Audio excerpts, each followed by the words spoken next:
Monsieur Guillaume Chevrollier pour le groupe Les Républicains. Merci Madame la Présidente, mes chers collègues, Monsieur le Premier ministre. L'État islamique Daesh est l'organisation terroriste les plus riches de l'histoire. Les extorsions de fonds et les activités crapuleuses sont la principale ressource de l'organisation devant le pétrole et le gaz. Son patrimoine est évalué à plus de 2000 milliards d'euros et son budget 2015 à 2,6 milliards d'euros. Monsieur le Premier ministre, pour lutter efficacement contre le terrorisme, il faut s'attaquer à son financement. Bercy vient d'annoncer une pluie de mesures à prendre, tant au niveau français qu'européen, visant à renforcer le pouvoir des autorités financières et notamment de Tracfin. Concrètement, il s'agit de mieux contrôler les transferts physiques de capitaux aux frontières.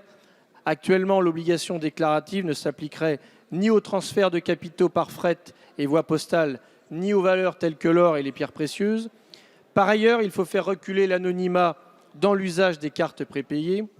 Quant aux avoirs des terroristes, seuls leurs comptes bancaires peuvent être gelés aujourd'hui. Il faut donc impérativement étendre ce gel aux biens immobiliers, mobiliers, aux voitures ainsi qu'aux prestations sociales. Si toutes ces mesures vont dans le bon sens, nous demandons que les paroles se transforment en actes. Il n'y a plus de temps à perdre, les Français sont inquiets. Monsieur le Premier ministre, quel est le calendrier d'application de ce plan qui fait suite à des annonces qui ont été déjà faites en mars dernier? Par ailleurs, nous savons tous qu'une lutte efficace ne peut se faire que dans un cadre international, à minima européen.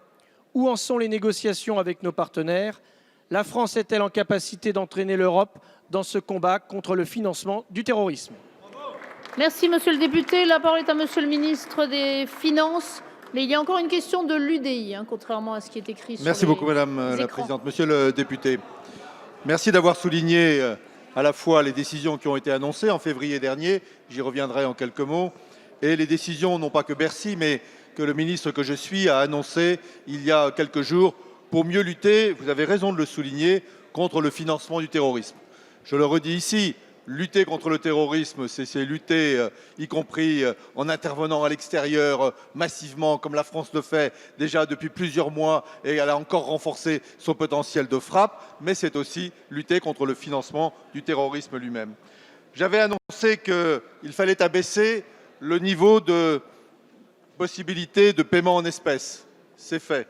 J'avais annoncé qu'il fallait qu'il y ait un signalement systématique à Tracfin des dépôts et retraits d'espèces supérieurs à 10 000 euros. C'est fait.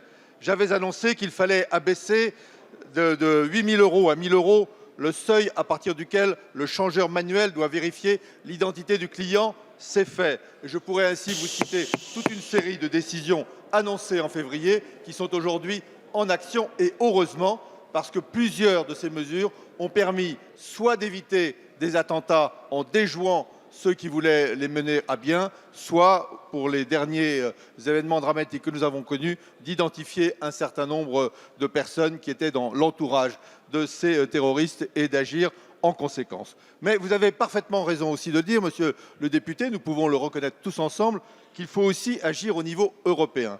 Il y a une directive qui a été adoptée en juin dernier, en juin 2015, à la demande de la France. On appelle ça la 4e directive de lutte contre le blanchiment et contre le financement du terrorisme. Nous avons commencé à la mettre en œuvre avec des dispositions qui ont déjà été adoptées par l'Assemblée nationale. L'ensemble de nos partenaires doivent le faire avant le 1er janvier 2017. Je pense que c'est trop loin.